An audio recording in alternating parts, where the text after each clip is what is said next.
vendrá, pronto vendrá, pronto vendrá.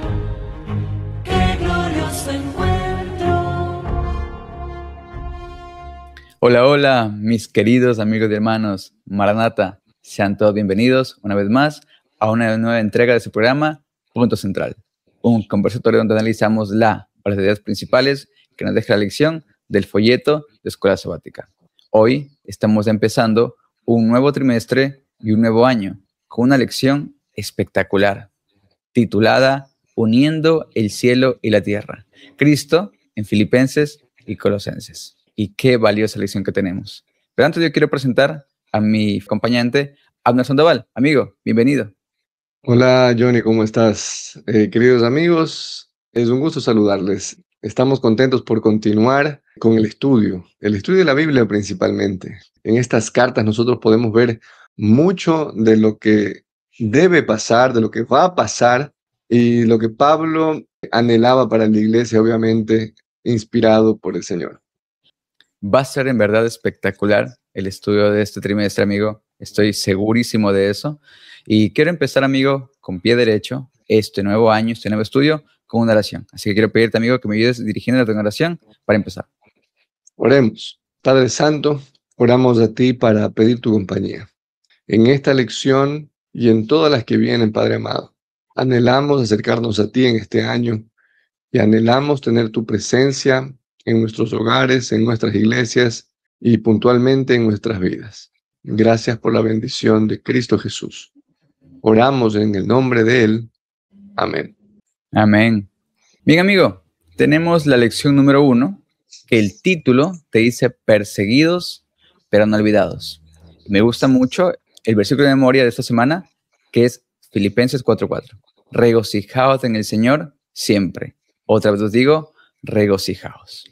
Ciertamente el apóstol Pablo vivió de prisión en prisión, vivió siendo perseguido, pero allí en la prisión encontró gozo. Aunque perseguido, sabía que Cristo estaba con él. Amigo, ¿cuál es el punto central en este estudio de esta semana? Para esto voy a tomar una de las citas de la hermana White. Ella dice lo siguiente: Pablo, el más grande maestro humano, aceptaba tanto los deberes más humildes como los más elevados. Para Pablo, la prisión era un deber y lo aceptó con humildad, pero también lo aceptó con alegría. Y nosotros vemos ahí cómo Pablo cantaba y escribía. Ahora, la pregunta es, ¿cuántas veces nosotros tenemos la capacidad de aconsejar, la capacidad de bendecir cuando estamos en una situación complicada? Entonces, en esa situación, Pablo se regocija, acompañado por alguno que otro amigo que iban, lo visitaban o se quedaban con él también. Pero démonos cuenta que esto era un ministerio, Johnny, es un ministerio aceptado por Pablo. Entonces, para mí este es el punto central: aceptar la voluntad del Señor y vivirla con alegría, con gozo, con fe, en lo más humilde y también en lo más elevado. Bueno, y ahí podríamos ir desarrollando, pero al menos eso por ahora, Johnny, yo quiero rescatar y rescato de esta lección. Amigo, hay una verdad muy clara que Pablo tenía grabada en la mente. La prisión no es el fracaso del evangelio. Es una forma pura. Es compartir las aflicciones de Cristo. Y Pablo se gozaba en las prisiones. Y la cosa es esta, que aunque él era perseguido, aunque él pasó de cárcel en cárcel, porque en su mayoría, muchas de sus cartas fueron escritas en la prisión. En la prisión tuvo el tiempo para escribir y para dejar nuestras joyas teológicas, para fomentar nuestra fe y para que la fe se fortalezca en la aflicción. Un dato interesante, Johnny: el efecto de Pablo, el efecto de sus escritos fue mucho más contundente en la situación en la que estaba. En libertad, vamos a decir, en la comodidad, quizá muchos hubieran pensado que Pablo cambió comodidad por comodidad, pues no, cambió liderazgo por liderazgo, porque él era un líder de los fariseos, era cómodo, la vida cómoda, pero ahora ya no tiene vida cómoda, y aún así, aún en su situación, él tiene este espíritu Y ese espíritu, querido Johnny, no solamente en ese momento, sino hoy podemos ver que solamente le puede pertenecer al Señor, a Dios. Nadie más que no tenga el Espíritu de Dios puede vivir, escribir y hablar como Pablo en su situación. Es que, amigos, solamente somos guiados por el Espíritu del Señor. En Él estamos, en Él vivimos. Sin Él, amigo, todo esto es una catástrofe. Sin Él es un escenario terrible, un escenario para llorar. Pero Pablo se gozaba, cantaba. La gente lo veía, los prisioneros lo veían. ¿Qué le pasa a este loco? Está loco. ¿Cómo puede estar cantando? ¿Cómo puede estar feliz y gozoso en una prisión? Pero lo cierto es que Pablo entendía el gozo que podía encontrar allí, porque él descansaba en Cristo, aún en el peor lugar del mundo. Ese descanso en Cristo es lo que trae alegría y paz al corazón. No hay otra forma de decirlo.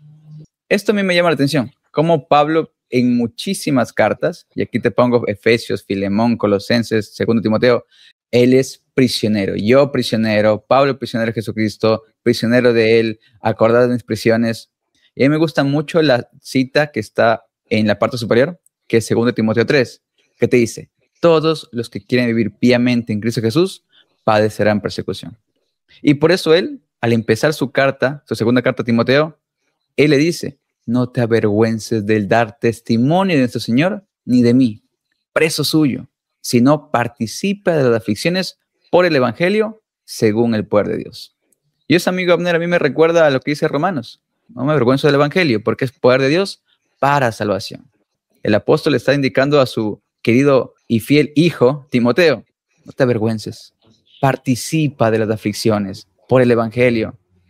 Por esa razón, aquí en Filipenses 1 dice, porque a vosotros os es concedido a causa de Cristo, no solo que creáis en Él, sino también que padezcáis por Él, teniendo el mismo conflicto que habéis visto en mí, y ahora oís que hay en mí. Abner, esto es increíble, porque aquí el apóstol Pablo te está invitando a participar de sufrimientos, de aflicciones, padecer por Él. ¿Qué puedes decir, un amigo, sobre esto? ¿Cómo podemos entender este punto? Sabes que, para no alargarnos mucho, yo te lo voy a explicar de la siguiente manera, lo que yo entiendo. Hay que tener en cuenta que el cristiano que predica el evangelio, que vive el evangelio, va a sufrir persecución. Eso dice la Biblia, inclusive están en las bienaventuranzas, ¿te acuerdas? Y luego de eso nosotros tenemos también los escritos inspirados por el Espíritu Santo, escritos de la hermana White, donde se dice claramente que la iglesia sufrirá persecución cuando la iglesia manifieste el carácter de Dios y manifieste también la verdad. Hay mensajes fuertes en nuestra iglesia, mensajes fuertes que son verdad. Ahora, los mensajes en la época de Jesús también eran fuertes, pero Jesús los decía con amor. Hay una línea divisoria, sí, que se llama la verdad con amor. Nosotros tenemos, ¿te acuerdas cuando entrevistamos al hermano César? Claro, él nos comentaba acerca de su testimonio y cómo él empezó a guardar el sábado y al final él nos contó que mucha gente iba en contra de él, aun cuando él no hacía nada, solamente vivir su fe, porque él vivía en un pueblo católico. Entonces, no tenemos nada contra las personas, ¿cierto? Pero el hermano tampoco iba a insultar, a decir cosas en contra de personas, en contra de... No, era simplemente vivir una vida piadosa. Eso le trajo persecución. Entonces, ahí está la línea marcada, amigo Johnny. El cristiano va a sufrir persecución. Ahora, yo te hago una pregunta a ti. Te hago una repregunta, amigo. ¿Por qué no sufrimos persecución hoy? Yo quiero aquí compartirte lo que dice la hermana White. Esto es del 2 capítulo del libro El conflicto de los siglos. Y te dice así, otro asunto y de más de importancia aún, que debería llamar la atención de las iglesias en el día de hoy. El apóstol Pablo declara que todos los que quieren vivir piamente en Cristo Jesús padecerán persecución. Y hace esa pregunta, atención, ¿por qué entonces parece adormecida la persecución en nuestros días? ¿Por qué es que no nos persiguen? Ciertamente nos persiguen, diríamos, en la ventana 1040, mira lo que está pasando aquí, pero estamos aquí en Ecuador, estamos aquí en un lugar donde el cristianismo es aceptado. Pero sigue diciendo ella, ¿por qué parece adormecida la persecución en nuestros días? El único motivo es que la iglesia se ha conformado a las reglas del mundo y por lo tanto no despierta oposición. Atención amigos, Abner, esta es la razón. Nos hemos conformado al mundo, hemos bajado la norma, hemos adoptado canciones, ritmos que vienen del mundo, hemos adoptado costumbres del mundo. Por causa que nos hemos conformado tanto al mundo, no despertamos de oposición. Esto es fuerte. La siguiente oración es muy interesante, John. La religión que se profesa hoy no tiene el carácter puro y santo que distinguiera a la fe cristiana en los días de Cristo y sus apóstoles. Es clarísimo. La religión de hoy, nuestra iglesia, no tiene el carácter puro y santo como era la iglesia primitiva, como era la iglesia apostólica, como era Pablo, con esa efervescencia, con ese poder, con esa autoridad de gozarse en las prisiones. Hoy no tiene ese carácter puro. Es fuerte, amigo. Es fuerte esto de aquí. Eso está en el conflicto de los siglos. Y Johnny, yo te quiero mencionar algo rápidamente, que hay dos posturas del cristiano o de la iglesia ante el mundo, ¿ok?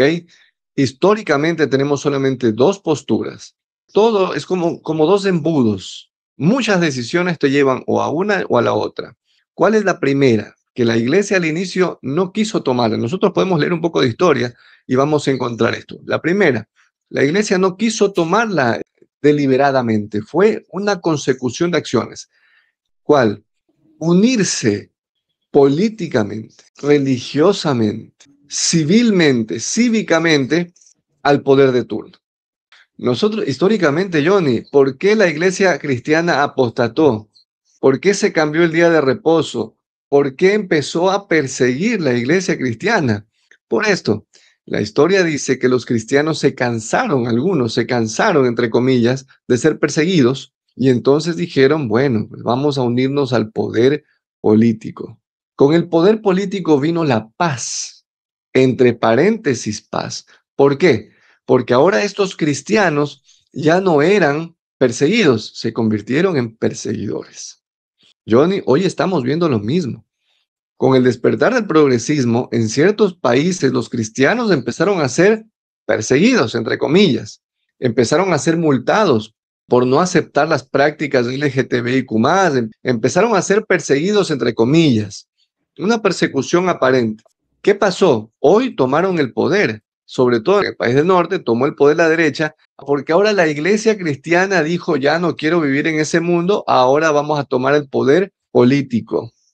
Y amigo, lo que se viene nosotros sabemos, ya está profetizado, porque la historia se repite. Entonces, ese es el primer punto. Yo, cristiano, tomo el poder político, yo, cristiano, estoy cansado de ser perseguido y me adapto, porque al tomar el poder político, amigo, no es gratis. El poder político te pide cosas a cambio. En el año 300, creo que fue 53, el poder político le pidió a cambio el día de reposo. Y luego empezaron a mezclar las creencias para poder unirse, porque no se pueden unir. El poder político y el poder religioso no son compatibles, son como el agua y el aceite. Pero la otra postura, amigo, es la que dice la hermana White en la misma matutina, Exaltada a Jesús del 7 de septiembre, en la página 258. En sus esfuerzos por alcanzar el ideal de Dios, el cristiano no debería desesperarse por nada. Estamos en persecución, algo pasa, ¿por qué me pasa esto? Quiero ser como el Señor, pero mira, estoy perseguido. Hay desespero, no debería desesperarse por nada. Él es el origen del poder, la fuente de la vida. La otra postura, amigo, es descansar. Descansar en el poder de Dios. Lo hicieron los valdenses. Entonces solamente hay dos, amigos. Descansar en que el Señor nos va a mantener firmes. Por el poder de su gracia nos va a hacer alcanzar la perfección moral y espiritual prometida. El poder es de Él. Descanso en Él. ¿Qué camino vamos a tomar?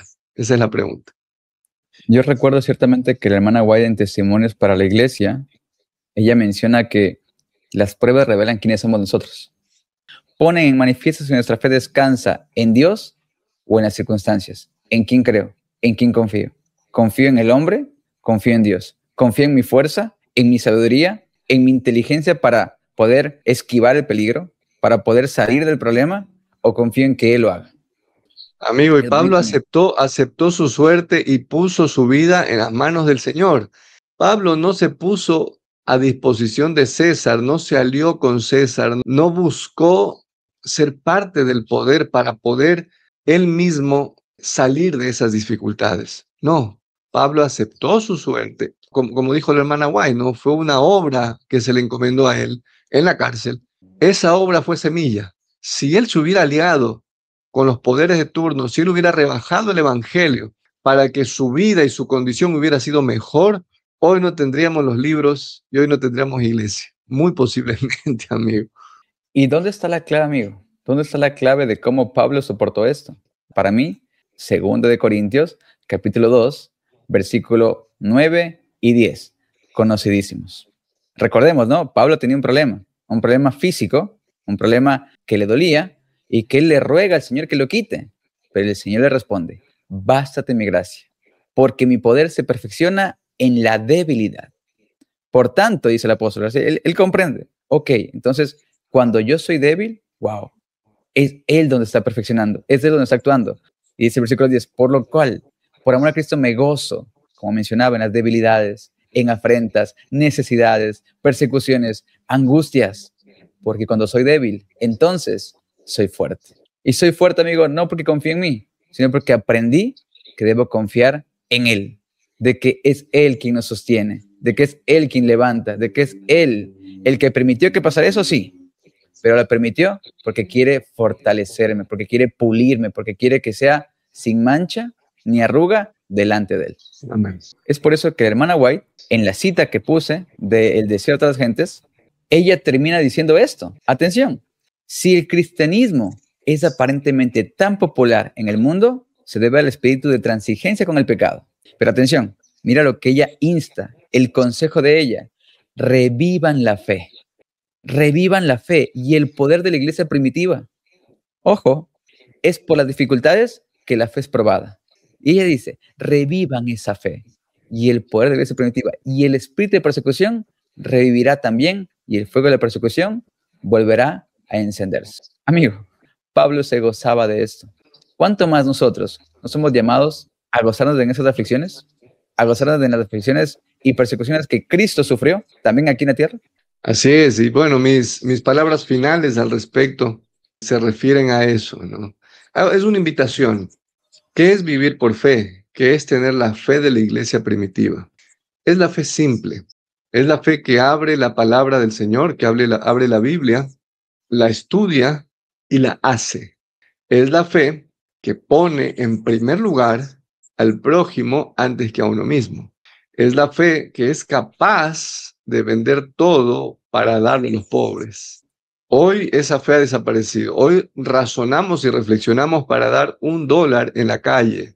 Estamos sintiendo el Espíritu Santo porque afuera hay personas que necesitan y otros que no necesitan. ¿Cómo sabemos si alguien necesita? Nosotros no conocemos el corazón, pero el Espíritu Santo sí. Estamos siendo movidos por el Espíritu Santo a dar o a no dar. No sé, amigo.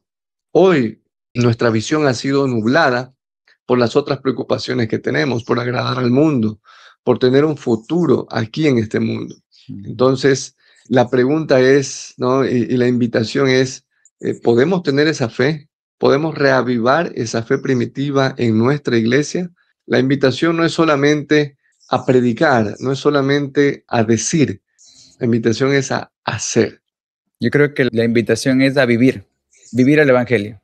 No solamente escucharlo, no solamente oírlo, sino practicarlo. Es lo que el apóstol Pablo va a decir en Romanos. No son los oidores, sino los hacedores. Son ellos los que serán justificados.